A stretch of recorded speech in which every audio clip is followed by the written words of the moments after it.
अंजना के गर्भ में विकसित हो रहे हनुमान के खाने और खेलने की सारी विलक्षणता अंजना में उजागर होती रही। किंतु हनुमान ने इन सबसे भी बढ़कर रुचि स्वामी के लीला कथाओं में प्रकट की।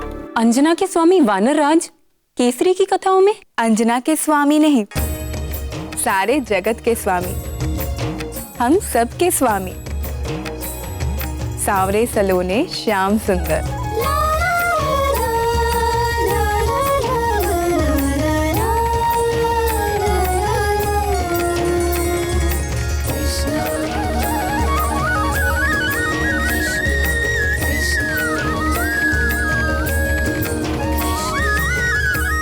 अंजना जानती थी कि गर्भ में भी शिशु सुनने लगता है, इसलिए माता गौरी की बात स्मरण करके वो निरंतर अच्छा ही बोलती और अच्छा ही सुनती।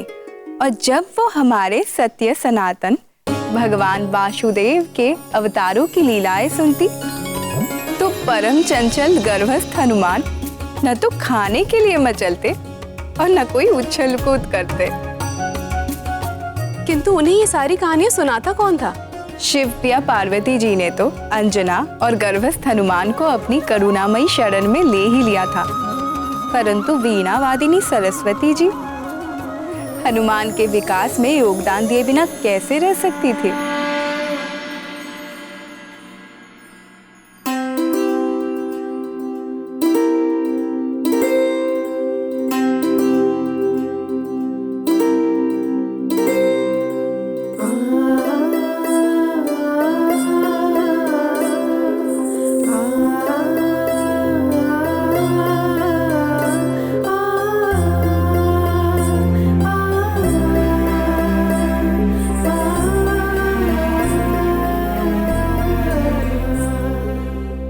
देवी अंजना, आज मैं आपको ध्रुव लोक के ध्रुव तारे की कथा सुनाऊंगी। आकाश में स्थित ध्रुव नक्षत्र अपने पूर्व जन्म में मनुष्य थे। वे 5 वर्ष की अल्प आयु में ही उन्होंने भगवान वासुदेव को अपनी निर्मल भक्ति से प्रसन्न कर दिया और इस परम दुर्लभ पद को प्राप्त किया। ध्रुव के पिता राजा उतानपाद की 2 रानियां थीं। ध्रुव की माता सुनीति वे बड़ी थीं, किंतु राजा अपनी छोटी रानी सुरुचि के वश में थे। देवी अंजना, आप लेट जाइए। ऐसे बैठे रहने से गर्भ में पल रहे शिशु को कष्ट होगा।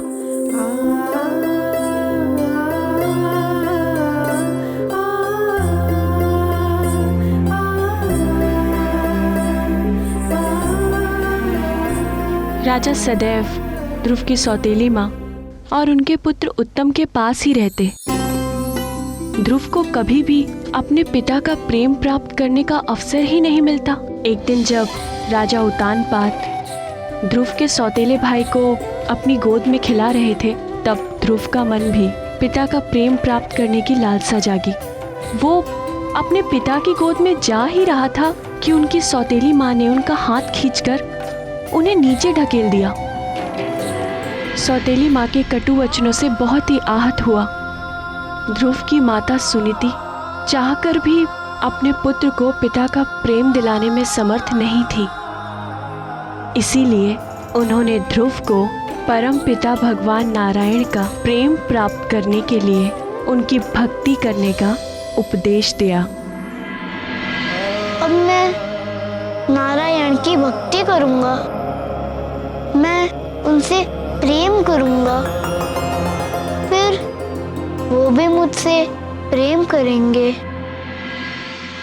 फिर ध्रुव ने घर छोड़ दिया और नारायण को पाने के लिए वन में जाके एक वृक्ष के नीचे बैठ गए। शिव शिव, 5 वर्ष की अवस्था में इतना साहस? वन में तो कई प्रकार के हिंसक पशु और सर्प आदि घूमते रहते हैं, फिर ध्रुव महाराज इन सबसे बचे कैसे? जब प्राणी भगवान की ओर एक पग चलता है, तब भगवान अपने भक्त की ओर 100 पग चलते हैं। तो फिर भगवान अपने भक्त की सहायता कैसे नहीं करते? उन्होंने अपने अंश अवतार महामुनि नारद को भी ध्रुव की मंत्र दीक्षा के लिए भेज दिया।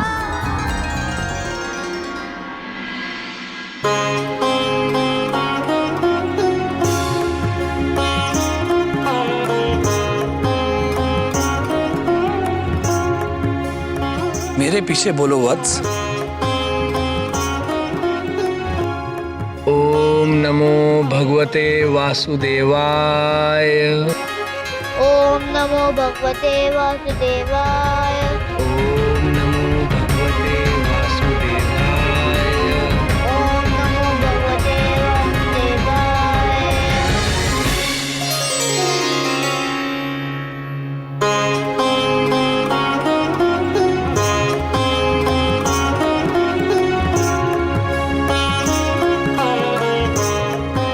ये परम गुप्त द्वादशाक्षर मंत्र है पुत्र।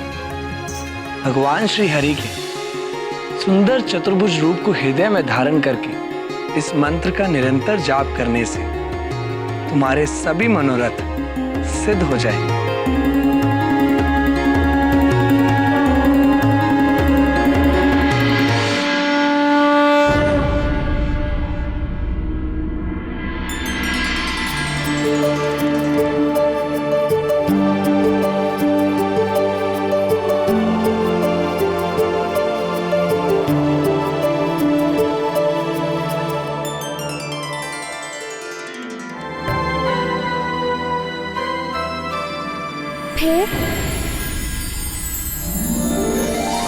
फिर क्या हुआ?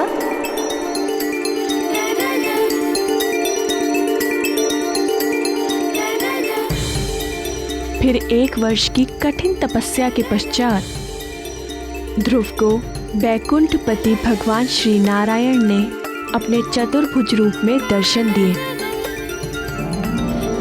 ओम नमो भगवते वासुदेवाय। पुत्र,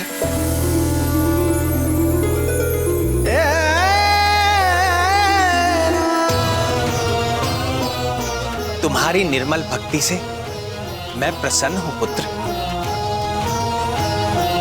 जिस अविनाशी लोक को आज तक किसी ने प्राप्त नहीं किया, सारे ग्रह, नक्षत्र और सप्त ऋषि भी जिसकी परिक्रमा करते हैं, इस समस्त ब्रह्मांड में सबसे ऊपर का वो लोक जो इन सारे लोकों का नाश होने के पश्चात भी स्थिर रहता है, वो दुर्लभ पद मैं तुम्हें देता हूं।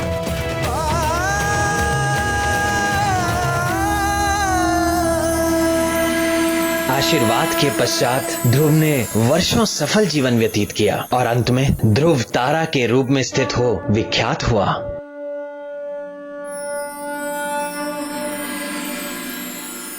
इस प्रकार भक्ति का पहला पाठ शिशु हनुमान ने गर्भ में ही सीख लिया था।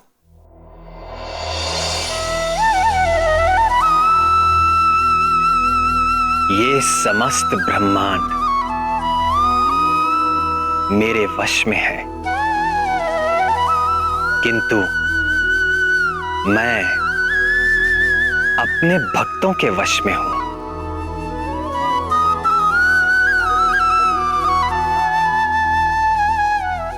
मेरे भक्त हर पल, हर घड़ी निरंतर मेरा ध्यान करते हैं और मैं भी हर पल, हर घड़ी अपने भक्तों का ध्यान करता हूं। हर संकट से उनकी रक्षा करता हूं, उनकी हर इच्छा पूरी करता हूं, उनके जीवन की उपलब्धियों की रक्षा करता हूं और कोई आवश्यकता उपस्थित होते ही तत्काल उसका प्रबंध करता हूं। हनुमान की शिक्षा दीक्षा में मेरी रुचि देखकर सभी देवता उनकी सेवा में उपस्थित होने लगे। तो सप्त ऋषि भला पीछे कैसे रह सकते थे? वो भी आए।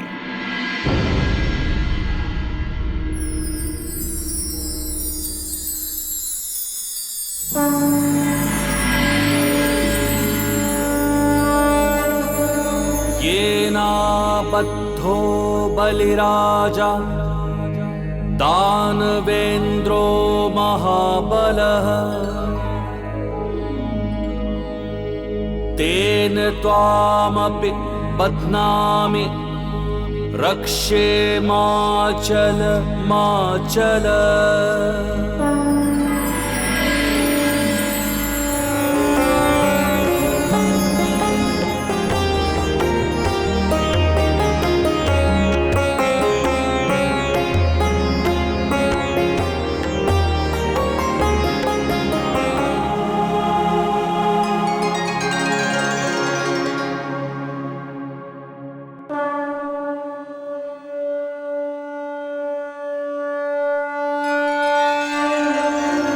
बाल हनुमान की नित नई लीलाओं से आनंदित होते हुए अंजना के गोद भराई का समय आ पहुंचा।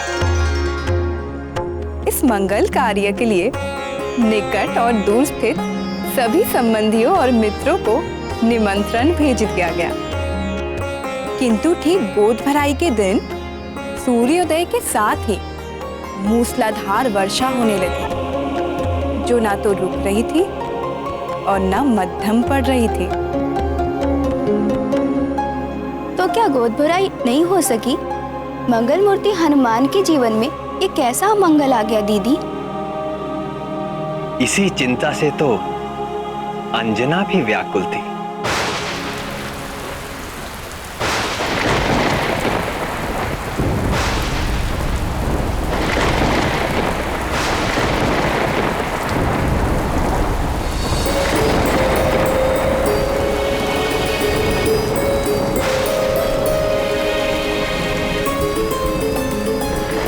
ये वर्षा तो रुकने का नाम ही नहीं ले रही।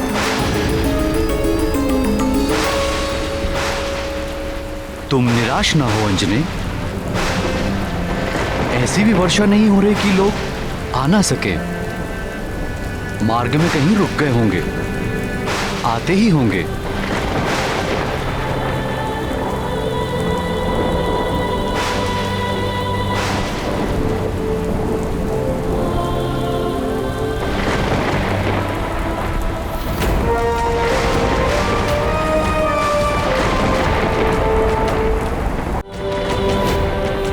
सदाशिव, मेरे लाल के प्रथम उत्सव में यह अशिव अमंगल बाधा क्यों? आपने तो कहा था कि वो आपका तेज होगा।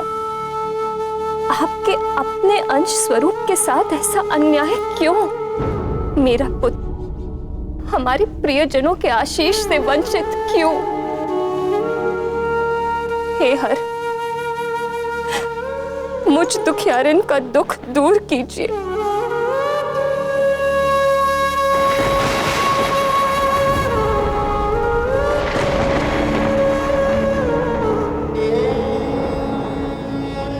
हे गौरी, हे कृपा कर, आप तो जगत जननी जगदम्बा हैं। आप तो भोले बाबा की तरह विरक्त वैरागी नहीं है माँ। आप तो अपने संतान के दुख दूर करने के लिए सदैव तत्पर रहती। यदि मुझसे कोई भूल हो गई हो तो उसका दंड आप मुझे दीजिए, किंतु गोद भराई के इस पावन अवसर पर मेरे लाल को आशीर्वादों से वंचित मत कीजिए। हे ममतामयी माँ, मैं अपना आंचल फैलाकर आपकी ममता की भीख मांगती।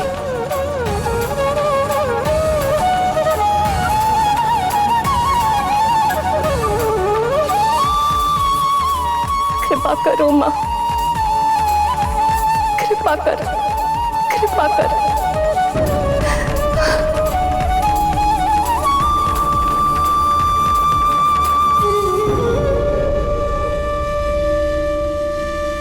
मैंने तेरी पुकार सुन ली है पुत्री, धीरज रखो।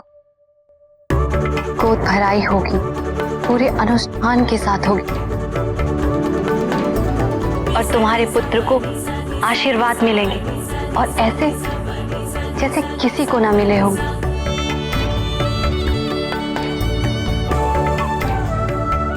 हनुमान पर मेरी और भूत भावन भगवान भोलेनाथ की कृपा तो स्वाभाविक है, पर जब अंजना को जगत जननी शक्ति स्वरूपा पार्वती जी का आशीर्वाद मिल गया तो उसके कार्य में आने वाले सारे विघ्न निष्फल तो होने ही थे।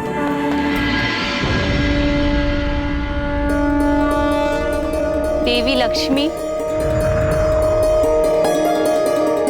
देवी सरस्वती, आइए इंद्राणी सची देवी, चंद्र मोहिनी रोहिणी, आप भी आए। भानुप्रिया संज्ञा, देवी छाया, इस मंगल कार्य में सम्मिलित होने के लिए आप दोनों भी आइए।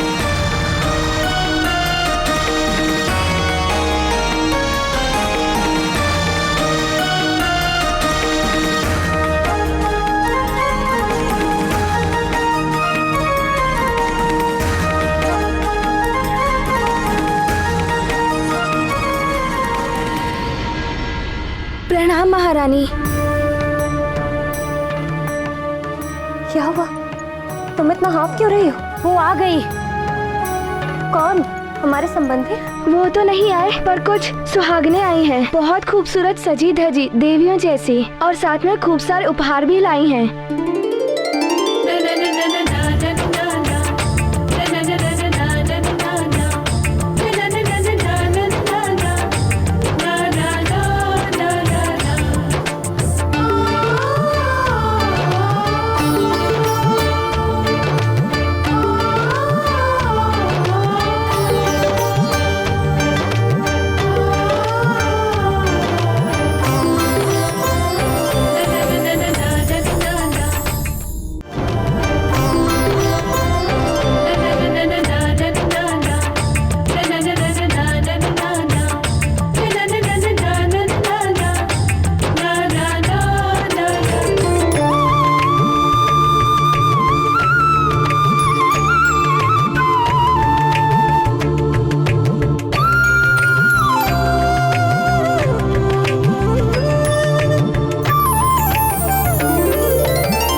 अच्युतानंद गोविंद नामोच्चारण भेषजाल नश्यन्ति शकला रोगः सत्यम सत्यम वदाम्यहम्।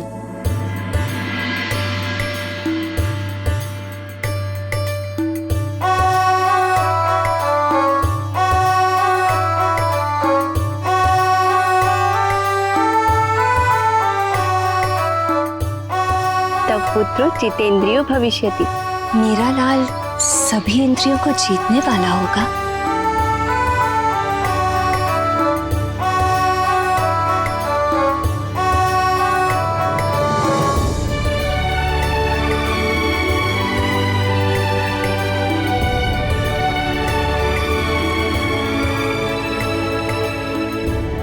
दैत्य कार्य विघातको भविष्यति। राक्षसी आचरण को मिटाने वाला होगा मेरा लाल।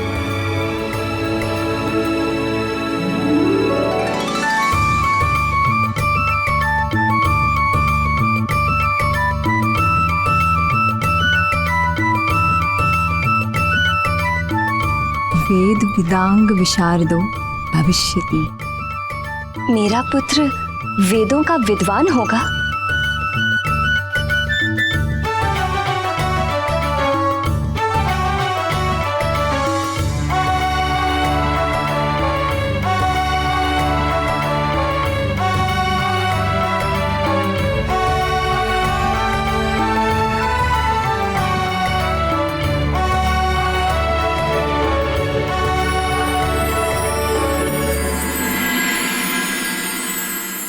भोले जैसा भोला होगा, नारायण जैसे नटखट होगा, ज्ञानी और तपस्वी होगा। पर कौन? तेरा लाल।